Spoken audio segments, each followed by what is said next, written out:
Hello friends, welcome back to my channel PG nursing centre. I am Priyamvada Gauri. इस channel पर आपको nursing से related सारी जानकारी मिलेगी।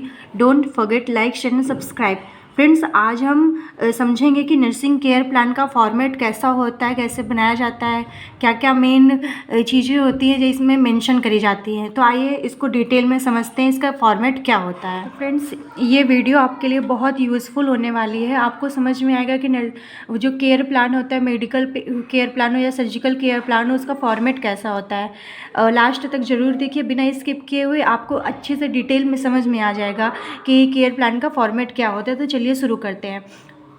फर्स्टली जो कॉलेज होता है, उस कॉलेज का नाम फ्रंट पेज में मेंशन करते हैं। इसके पहले फ्रेंड्स इवैल्यूएशन शीट लगी होती है। एनसीपी के पहले एक इवैल्यूएशन शीट लगाते हैं जिसमें टीचर चेक करते हैं और आपके एनसीपी में उसके चेक करके मार्क्स देते हैं। तो ये वो इवैल्यूएशन शीट है, जब आप चेक कराइएगा तो लगा लीजिएगा। हर कॉलेज का अलग अलग प्रोसेस होता है। उसके बाद फर्स्टली कॉलेज का नाम मेंशन करते हैं, उसके बाद लिखते हैं नर्सिंग केयर प्लान। यहाँ पे आप ऐसे भी लिख फ्रेंड्स, आप यहाँ पे नर्सिंग केयर प्लान की जगह मेडिकल या सर्जिकल केयर प्लान भी लिख सकते हैं। जैसे ये मेरा मेडिकल केयर प्लान है, मैंने लिखा नहीं है। अगर आपका मन हो तो यहाँ पे नर्सिंग की जगह आप मेडिकल केयर प्लान या सर्जिकल केयर प्लान लिख सकते हैं। By the way medical care plan है तो ये जैसे मेरा topic chronic obstructive pulmonary disease COPD इस पर है। अगर आपका सेम टॉपिक है तो आप इसी पर बना सकते हैं ऐसे ही। और अगर सेम टू सेम अगर आपका टॉपिक कुछ अलग है तो आप फॉर्मेट समझ लीजिए। फॉर्मेट सभी का सेम रहता है और अपने टॉपिक के अकॉर्डिंग आप थोड़ा सा जो अंदर डाटा है उसको चेंज कर सकते हैं।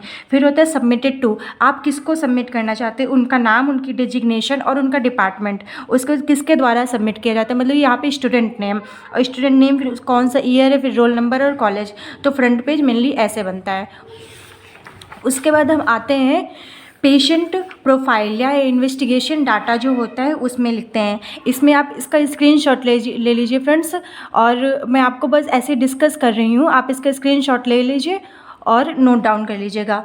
जैसे यहाँ पे लिखा जाता है नेम, एज, जेंडर। ये पेशेंट का प्रोफाइल है कि पेशेंट का नाम क्या है, name, age, gender, education, occupation, income, marital status, religion, nationality, IP number, ward, diagnosis, physician मतलब किस डॉक्टर के अंडर में उनका ट्रीटमेंट हो रहा है, date of admission, date of discharge.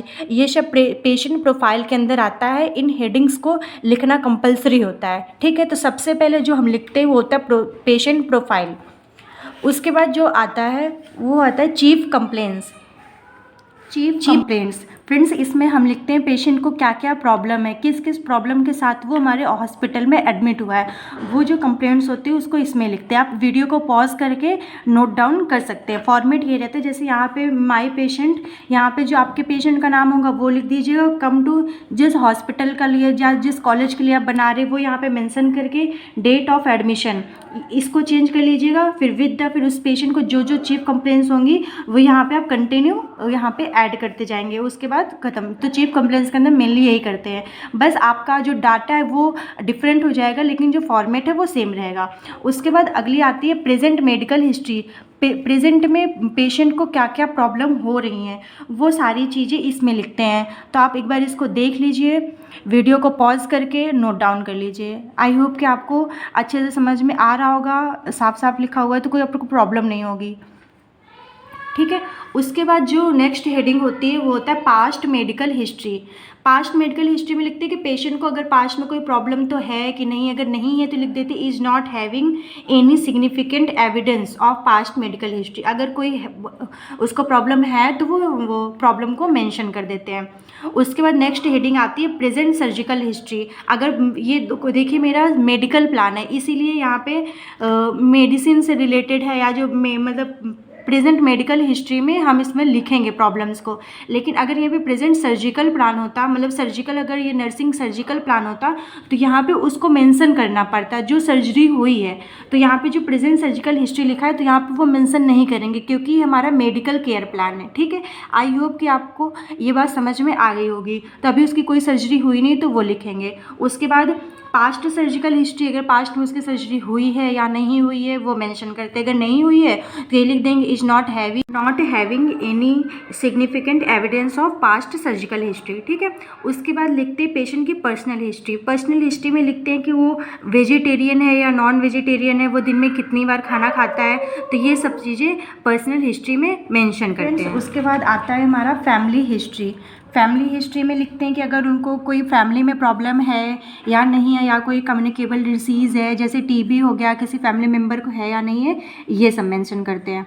उसके बाद आता है फैमिली कंपोजिशन। फैमिली में कितने मेंबर हैं, उन सब का नाम, एज, जेंडर और पेशेंट के साथ क्या रिलेशन है, ये सब लिखते हैं। उनकी एजुकेशन, ऑक्यूपेशन। उसके बाद लास्ट में होता है कि फैमिली, यहाँ पे लिखा हुआ है फैमिली स्टेटस, मतलब कि वो हेल्दी है या हेल्दी नहीं है। जैसे सभी पेशेंट को छोड़ करके पेशेंट तो अनहेल्दी होगा, उसके बाद आप हेल्दी या अनहेल्दी ये सब लिख सकते हैं। ये स्टेपलर की वजह से अंदर हो गया, तो यही यहाँ पे होता है हेल्थ स्टेटस, ये लास्ट कॉलम होता है। उसके बाद अनहेल्दी, हेल्दी, हेल्दी, ये सब होता है। ये फैमिली कंपोजिशन का चार्ट होता है, ये बनाना कंपलसरी होता है। उसके बाद आता है फैमिली ट्री। जितने भी फैमिली मेम्बर्स हैं उनका फैमिली ट्री बनता है। ये फैमिली ट्री जैसे पेशेंट को, मतलब पेशेंट को ऐसे क्रॉस करके मेंशन करते हैं। उसके बाद ये फीमेल के लिए होता है, ये मेल के लिए जो बॉक्स होता है ये मेल के लिए होता है, जो सर्कल होता है फीमेल के लिए होता है। तो ये फैमिली ट्री होता है, ये भी बनाना कंपलसरी होता है, ये फॉर्मेट के अंदर ही आता है। उसके बाद लिखे जाते हैं की टर्म्स, कि ये जो आपने इनको साइन दिया है इनका क्या क्या वो है, मतलब कि किसको डिनोट कर रहे हैं, तो ये सब की टर्म्स में हम लिखते हैं क्लियर करके। उसके बाद आता है सोशियो इकोनॉमिक स्टेटस। ये सोशियो इकोनॉमिक स्टेटस लिखते हैं कि उनके घर की स्थिति कैसी है, उनकी मंथली इनकम कैसी है, ये सब इसमें मेंशन करते हैं। उसके बाद लिखते हैं पर्सनल हिस्ट्री। पेशेंट की पर्सनल हिस्ट्री क्या है, वो कितनी बार खाना खाता है, कितनी बार यूरिन पास आउट करता है, यूरिया पास आउट करता है, ये सब इसमें मेंशन करते हैं। उसके बाद जो पेशेंट की जो लैब इन्वेस्टिगेशन होता है, अगर पेशेंट का एक्सरे हुआ है, सीटी स्कैन हुआ है, एमआरआई हुआ है, तो ये सब लैब इन्वेस्टिगेशन के अंदर लिखते हैं। और अगर उसके ब्लड जांचें हुई हैं वो सब लिखते हैं। तो जैसे एलएफटी हुआ है, केएफटी हुआ है, सीबीसी हुआ है, एचआईवी टेस्ट हुआ है, ये सब मेंशन करते हैं। तो इसमें जो कॉलम होता है सबसे पहले सीरियल नंबर का होता है, सीरियल नंबर का होता है। उसके बाद डेट का होता है। उसके बाद इन्वेस्टिगेशन का क्या नाम है ये होता है। उसका पेशेंट वैल्यू, कि जो पेशेंट का वैल्यू आई है वो कितनी है। और फिर नॉर्मल रेंज लिखते हैं कि उसकी जो जांच है उसकी स्पेसिफिक नॉर्मल वैल्यू क्या है। उस पर रिमार्क लिखते हैं, अगर नॉर्मल है तो नॉर्मल, एबनॉर्मल है तो एबनॉर्मल, ये सब लिखते हैं। आप फ्रेंड्स वीडियो को पॉज करके इसको नोट डाउन कर सकते हैं। उसके बाद हम फ्रेंड्स इसमें मेडिकेशन चार्ट अटैच करते हैं कि उसको क्या क्या मेडिकेशन दी जा रही है। तो सबसे पहले इसमें कॉलम होता है सीरियल नंबर का, उसके बाद डेट, उसके बाद नेम ऑफ ड्रग का नाम क्या है, उसके बाद डोज, फिर route, frequency, time and nursing responsibility, ये कॉलम बनाते हैं और उसमें लिखते हैं कि जैसे किस तारीख से देना स्टार्ट किया गया है, ड्रग का नाम क्या क्या है, कितने डोज में दी जा रही है, फिर रूट, जो ड्रग दी जा रही है उसका रूट क्या, आईएम है, आईवी है या ओरल दिया जा रहा है, फ्रीक्वेंसी मतलब सुबह शाम दी जा रही है कि दिन में 3 बार कि दिन में 1 बार, ये सब लिखते हैं। फिर टाइम लिखते हैं, फिर नर्सिंग रिस्पॉन्सिबिलिटी, ये सब मेंशन करते हैं। उसके बाद लिखते हैं पेशेंट का head to toe physical examination. Friends ये ध्यान दीजिएगा, जो मेडिकल, जो अभी हम लोगों ने लैब इन्वेस्टिगेशन देखा है और जो मेडिकेशन चार्ट देखा है, ये हमेशा फिजिकल एग्जामिनेशन के पहले लगता है। तो ये आप एक ये बात ध्यान में रखिएगा, ठीक है। उसके बाद patient head to toe physical examination लिखते हैं। उसके बाद इसका जनरल अपीयरेंस लिखते हैं कि पेशेंट का जैसे कॉन्शियस है कि नहीं है, ओरिएंटेड है कि नहीं है, या उसको कोई प्रॉब्लम तो नहीं है, मतलब डिस्ट्रेस, स्ट्रेस या डिप्रेशन वगैरह तो नहीं, ये सब लिखते हैं। उसके बाद इसी के कुछ पॉइंट्स जैसे बॉडी बिल्ड, मोटा है, पतला है, posture and gait, body movement, ये सब लिखते हैं। उसके बाद फ्रेंड्स उसका वाइटल लिखते हैं, वाइटल साइन उसके मेंशन करते हैं कि उसका temperature, pulse, respiration, blood pressure, ये कैसा, ये नॉर्मल वाइटल साइन है। जो पेशेंट वैल्यू वो लिखते हैं, जो नॉर्मल रेंज है वो लिखते हैं। उसके बाद आता है एंथ्रोपोमेटिक मेजरमेंट, इसमें लिखते हैं कि पेशेंट की हाइट, वेट और बीएमआई कितना है। पेशेंट की हाइट लिख देंगे, वेट लिख देंगे और बीएमआई निकालने का फॉर्मूला होता है, उसके अकॉर्डिंग आप इसका बीएमआई निकाल सकते हैं। आई होप कि आपको फॉर्मेट समझ में आ रहा होगा। अगर कोई प्रॉब्लम हो तो आप कमेंट बॉक्स में कमेंट ड्रॉप कर दीजिए, मैं देखूंगी और उसको डिस्कस करूंगी और दूसरा भी वीडियो बनाने की कोशिश करूंगी। उसके बाद अब पेशेंट का जो हम लोगों ने हेड टू एग्जामिनेशन लिखा है उसमें स्किन एंड नील से स्टार्ट करते हैं। मतलब एक एक ऑर्गन का, एक एक बॉडी पार्ट का एग्जामिनेशन लिखते हैं। तो सबसे पहले स्किन एंड नेल्स का लिखते हैं, उसका नॉर्मल या एबनॉर्मल आप इसको देख लीजिए। उसके बाद हेड एंड स्कैल्प का लिखते हैं कि मतलब सर में कोई प्रॉब्लम तो नहीं, उसका साइज और बाल, फेस वेस कैसा है, ये सब मेंशन करते हैं। उसके बाद आइज़ का साइज़, आईब्रोज, आईलिड, आईलैशेज, स्क्लेरा ये सब नॉर्मल है कि नहीं है, ये सब मेंशन करते हैं। उसके बाद ईयर में आते हैं कि उसका पिना साइज़ कैसा है, position, ear canal, tympanic membrane, hearing ये सब कैसा है, ये सब मेंशन करते हैं। ये सब स्टेप बाय स्टेप ही होता है। जैसे आइज़ के बाद ईयर आता है तो ये आता ही, अगर आप ईयर को ऊपर आइज़ को नीचे नहीं कर सकते, ये इसका फॉर्मेट होता है।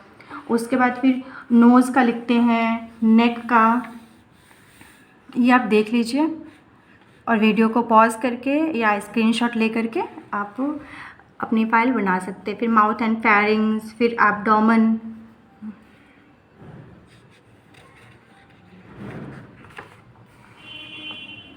उसके बाद फिर आता है जेनेटेलिया, फिर एनस एंड रेक्टम, उसके बाद बैक, ये सब चीज़ें मेंशन करते हैं। एक एक पार्ट का, बॉडी पार्ट का हम लोग एग्जामिनेशन लिखते हैं। उसके बाद आते हैं एक्सट्रीमिटीज़, इनका साइज एंड शेप कैसा है, अपर एक्सट्रीमिटी कैसी है, लोअर एक्सट्रीमिटी कैसी है, ये सब लिखते हैं। उसके बाद अभी हम लोगों ने फ्रेंड्स ऑर्गन का वो एग्जामिनेशन कर लिया है, फिजिकल मतलब बेसिकली एक एक पार्ट का एग्जामिनेशन कर लिया। अब हम सिस्टमिक एग्जामिनेशन करते हैं, बॉडी में जितने भी सिस्टम होते हैं उन सब का। तो ये रेस्पिरेटरी सिस्टम का एग्जामिनेशन करते हैं। जैसे आपके पेशेंट को जो प्रॉब्लम है वहाँ पे आप एब नॉर्मल लिख सकते हैं, बाकी सब में नॉर्मल या नॉर्मल रेंज या नॉर्मल वैल्यू लिखते हैं। रेस्पिरेटरी सिस्टम के बाद कार्डियोवास्कुलर सिस्टम, उसके बाद गैस्ट्रो इंटेस्टाइनल सिस्टम का लिखते हैं एग्जामिनेशन। उसके बाद फिर रीनल सिस्टम का लिखते हैं। एक एक सिस्टम का मेनली हम लोग डिस्कस करते हुए चलते हैं। उसके बाद फिर होता है मस्कुलो स्केलेटल सिस्टम, अगर सब नॉर्मल है तो सब में नॉर्मल रेंज ये सब लिखते रहते हैं। उसके बाद होता है रिप्रोडक्टिव सिस्टम, अगर मेल है तो मेल का, फीमेल है तो फीमेल का। उसके बाद हम लोग सेंट्रल नर्वस सिस्टम का लिखते हैं। इसमें हम पेशेंट को पॉइंट देते हैं कि वो कितना कॉन्शियस है, कितना अवेयरनेस अपने सराउंडिंग को लेकर के, कितना ओरिएंटेड है। हम सेंट्रल नर्वस सिस्टम में पेशेंट को देख देख करके लिखते हैं, उसको पॉइंट्स देते हैं। उसके बाद फ्रेंड्स अगली हेडिंग आती है हमारी नर्सिंग डायग्नोसिस। जितनी भी चीफ कंप्लेंट्स हमने लिखी हैं उनका ही हम नर्सिंग डायग्नोसिस लिखते हैं। जैसे COPD का पेशेंट है तो उसको सांस लेने में दिक्कत हो गई तो उसका वो नर्सिंग डायग्नोसिस में मैंने वही लिखा है। जैसे एक्यूट पेन हो गया, एक्टिविटी इंटॉलरेंस हो गया और इनसोम्निया हो गया, मतलब उसको डिस्टर्ब स्लीप पैटर्न है। तो ये सब चीज़ें हम नर्सिंग डायग्नोसिस में मेंशन करते हैं। मेनली हम नर्सिंग डायग्नोसिस उस चीज़ का बनाते हैं जैसे जिस पेशेंट को जो चीफ कंप्लेंट्स होती है उन्हीं के अकॉर्डिंग हम नर्सिंग डायग्नोसिस बनाते हैं। जैसे मैंने मेनली 4 कंप्लेंट्स लिखी थी तो ये इसके 4 नर्सिंग डायग्नोसिस है, 4 या 5। ठीक है, आप इसका स्क्रीनशॉट ले लीजिए और इनको नोट डाउन कर लीजिए। ठीक है, उसके बाद जो नर्सिंग डायग्नोसिस हमने बनाया है उसका फिर लिखते हैं, उसका नर्सिंग केयर प्लान बनाते हैं। जैसे उसका जो पहली हेडिंग होती है वो है असेसमेंट, ये ऐसे ही सीरियल से चलती है। ठीक है, assessment, nursing diagnosis, goal, planning या इंटरवेंशन, रेशनल, इम्प्लीमेंटेशन, इवैल्यूएशन, ये स्टेप बाय स्टेप ऐसे लिखे जाते हैं। उसके बाद जो जो आपका जैसे जो नर्सिंग डायग्नोसिस था उसी के अकॉर्डिंग एक एक फॉर्मेट बनता है। आई होप आपको समझ में आ गया होगा। इसका आप स्क्रीनशॉट ले लीजिए या तो नोट डाउन कर लीजिए। ठीक है, सेम ऐसे यहाँ पे भी है, पहला असेसमेंट है, उसके बाद यहाँ पे नर्सिंग डायग्नोसिस है, फिर गोल है, इंटरवेंशन है, रेशनल है, इम्प्लीमेंटेशन है, इवैल्यूएशन है। इन सबको आप एज इट इज़ एज लिख सकते हैं। सेम यहाँ पे भी है, assessment, nursing diagnosis, goal, planning, intervention, rationale, implementation, evaluation, जो जो हम पेशेंट के साथ करते हैं वही यहाँ पे लिखते हैं। ठीक है,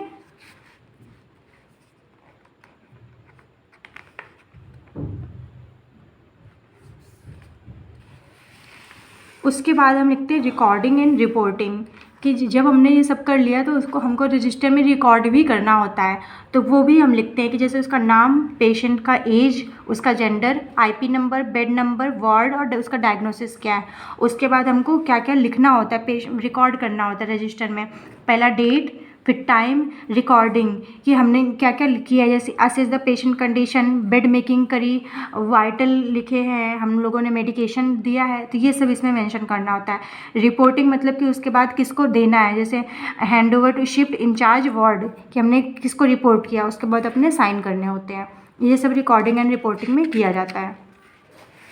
उसके बाद आती है हेल्थ एजुकेशन। जो आपके पेशेंट को प्रॉब्लम है उसके अकॉर्डिंग हम हेल्थ एजुकेशन देते हैं, जैसे उसको डाइट बता सकते हैं, वो क्या क्या डाइट ले सकता है, तो वो सब हम हेल्थ एजुकेशन में उसको एजुकेट करते हैं, उसकी जो उसको डिजीज़ कंडीशन है उसके रिलेटेड।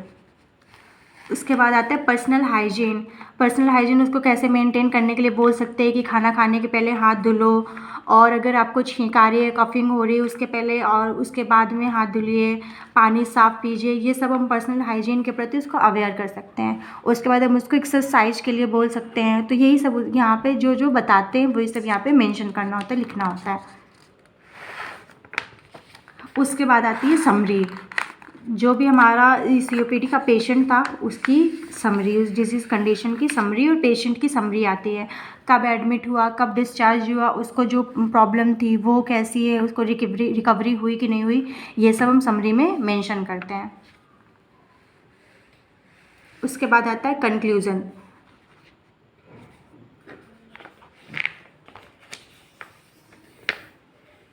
आप देख लीजिए, इसका स्क्रीनशॉट ले लीजिए। आई होप कि आपको वीडियो पसंद आया होगा। और फ्रेंड्स, अगर आपको इसका फॉर्मेट समझ में आया हो तो आप लाइक करना ना भूलें। अगर आपको कोई प्रॉब्लम हो रही है फॉर्मेट को समझने में तो आप ज़रूर कमेंट बॉक्स में कमेंट ड्रॉप करें, मैं उसका ज़रूर रिस्पॉन्स करूँगी। और अगर आपको किसी और डिजीज़ कंडीशन पर नर्सिंग केयर प्लान मतलब मेडिकल या सर्जिकल केयर प्लान चाहिए तो आप बिल्कुल इन्फॉर्म कर दीजिए, मैं ज़रूर, अगर मेरे पास अवेलेबल होगा तो मैं ज़रूर डालूँगी। आई होप आपको वीडियो पसंद आया हो तो वीडियो को लाइक करें, चैनल को सब्सक्राइब करें। Thank you, thanks for watching.